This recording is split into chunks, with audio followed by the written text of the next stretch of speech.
प्रयागराज महाकुंभ का भव्य आयोजन चल रहा था। संगम के तट पर आस्था का सैलाब उमड़ा हुआ था। लाखों की भीड़ गंगा में डुबकी लगा रही थी। अखाड़ों की चहल पहल और हर तरफ साधु संतों के तंबू लगे थे। लेकिन इस बार इस पवित्र आयोजन के बीच कुछ ऐसा होने वाला था जिसने सभी को हिलाकर रख दिया। सेक्टर 14 के बड़े शिविर में एक दिन सुबह एक नया साधु पहुंचा। उसकी लंबी दाढ़ी, माथे पर चंदन का बड़ा टीका और गेरुआ वस्त्र उसे बाकी साधुओं जैसा ही बना रहे थे। वह धीरे धीरे शिविर के अंदर आया और मुख्य साधु के चरणों में झुक गया। मुख्य साधु ने उसकी ओर देखा और बोले, महात्मा जी, आप कहां से पधारे हैं? नए साधु ने हाथ जोड़ते हुए जवाब दिया, काशी से यहां संगम पर साधना करने की इच्छा थी, इसीलिए आ गया। मुख्य साधु ने सिर हिलाते हुए कहा, बहुत अच्छा, यह पवित्र भूमि है, आप यहां आराम से रह सकते हैं। साधु शिविर के एक कोने में बैठ गया। उसने अपने झोले से एक पोटली निकाली, उसमें से चंदन और राख अपनी हथेलियों पर लगाया और ध्यान में बैठ गया।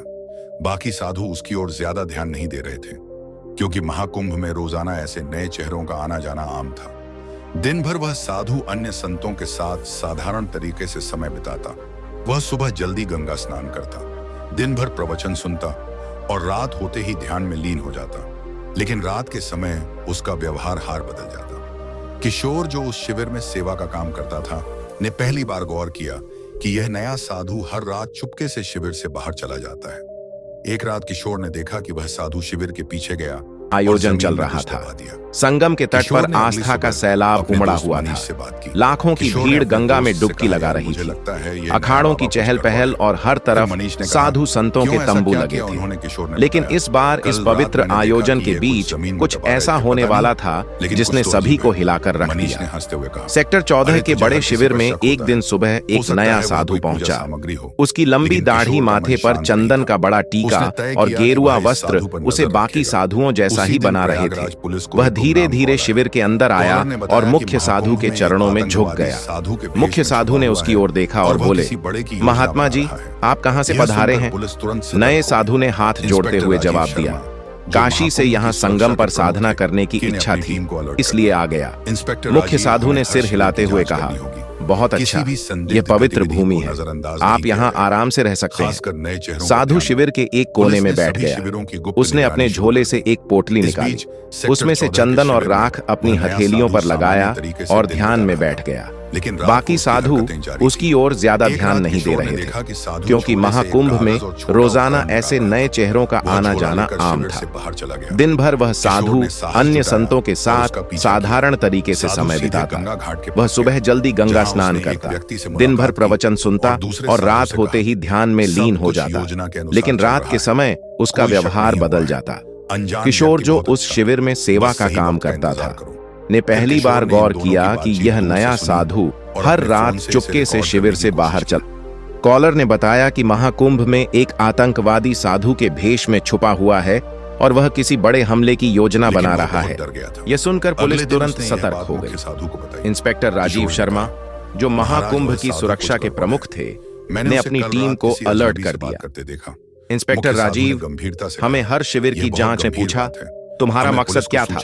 महाकुंभ जैसे पवित्र आयोजन को क्यों निशाना बनाया? अयूब ने उत्तर दिया, भीड़ का डर सबसे बड़ा हथियार है। हमारा मकसद था यहाँ ऐसा हमला करना जो दुनिया को हिला दे। रात किशोर ने और मुख्य साधु ने तय किया कि वे उस संदिग्ध साधु पर नजर रखेंगे। किशोर ने अपना फोन तैयार रखा और मुख्य साधु ने शिविर के कुछ अन्य साधुओं को भी अलर्ट कर दिया। रात का समय था, सब सोने की तैयारी कर रहे थे। साधु फिर से अपनी झोली लेकर शिविर से निकला। साधु गंगा किनारे के एक सुनसान घाट पर पहुंचा, जहां वही व्यक्ति मौजूद था। आंखों की भीड़ गंगा में डुबकी लगा रही थी। अखाड़ों की चहल पहल और हर तरफ साधु संतों के तंबू लगे थे। लेकिन इस बार इस पवित्र आयोजन के बीच कुछ ऐसा होने वाला था जिसने सभी को हिलाकर रख दिया। सेक्टर 14 के बड़े शिविर में एक दिन सुबह एक नया साधु पहुंचा। उसकी लंबी दाढ़ी, माथे पर चंदन का बड़ा टीका और गेरुआ वस्त्र उसे बाकी साधुओं जैसा ही बना रहे थे। वह धीरे धीरे शिविर के अंदर आया और मुख्य साधु के चरणों में झुक गया। मुख्य साधु ने उसकी ओर देखा और बोले, महात्मा जी, आप कहां से पधारे हैं? नए साधु ने हाथ जोड़ते हुए जवाब दिया, काशी से यहाँ संगम पर साधना करने की इच्छा थी, इसलिए आ गया। मुख्य साधु ने सिर हिलाते हुए कहा, बहुत अच्छा, यह पवित्र भूमि है, आप यहाँ आराम से रह सकते हैं। साधु शिविर के एक कोने में बैठ गया। उसने अपने झोले से एक पोटली निकाली, उसमें से चंदन और राख अपनी हथेलियों पर लगाया और ध्यान में बैठ गया। बाकी साधु उसकी ओर ज्यादा ध्यान नहीं दे रहे थे, क्योंकि महाकुंभ में रोजाना ऐसे नए चेहरों का आना जाना आम था। दिन भर वह साधु अन्य संतों के साथ साधारण तरीके से समय बिताता। वह सुबह जल्दी गंगा स्नान करता, दिन भर प्रवचन सुनता और रात होते ही ध्यान में लीन हो जाता। लेकिन रात के समय उसका व्यवहार बदल जाता। किशोर, जो उस शिविर में सेवा का काम करता था, ने पहली बार गौर किया कि यह नया साधु हर रात चुपके से शिविर से बाहर चला। कॉलर ने बताया कि महाकुंभ में एक आतंकवादी साधु के भेष में छुपा हुआ है और वह किसी बड़े हमले की योजना बना रहा है। यह सुनकर पुलिस तुरंत सतर्क हो गई। इंस्पेक्टर राजीव शर्मा, जो महाकुंभ की सुरक्षा के प्रमुख थे, ने अपनी टीम को अलर्ट कर दिया। इंस्पेक्टर राजीव हमें हर शिविर की जांच में पूछा, तुम्हारा मकसद क्या था? महाकुंभ जैसे पवित्र आयोजन को क्यों निशाना बनाया? अयूब ने उत्तर दिया, भीड़ का डर सबसे बड़ा हथियार है। हमारा मकसद था यहाँ ऐसा हमला करना जो दुनिया को हिला दे। अयूब ने उत्तर दिया, भीड़ का डर सबसे बड़ा हथियार है। हमारा मकसद था यहाँ ऐसा हमला करना जो दुनिया को हिला दे, लेकिन तुमने उमड़ा हुआ था। खत्म कर दिया। लाखों की भीड़ गंगा में डुबकी लगा रही थी। अखाड़ों की चहल पहल और हर तरफ साधु संतों के तंबू लगे थे। लेकिन इस बार इस पवित्र आयोजन के बीच कुछ ऐसा होने वाला था जिसने सभी को हिलाकर रख दिया। सेक्टर 14 के बड़े शिविर में एक दिन सुबह एक नया साधु पहुंचा। उसकी लंबी दाढ़ी, माथे पर चंदन का बड़ा टीका और गेरुआ वस्त्र उसे बाकी साधुओं जैसा ही बना रहे थे। वह धीरे धीरे शिविर के अंदर आया और मुख्य साधु के चरणों में झुक गया। मुख्य साधु ने उसकी ओर देखा और बोले, महात्मा जी, आप कहां से पधारे हैं? नए साधु ने हाथ जोड़ते हुए जवाब दिया, काशी से यहाँ संगम पर साधना करने की इच्छा थी, इसलिए आ गया। मुख्य साधु ने सिर हिलाते हुए कहा, बहुत अच्छा, यह पवित्र भूमि है, आप यहाँ आराम से रह सकते हैं।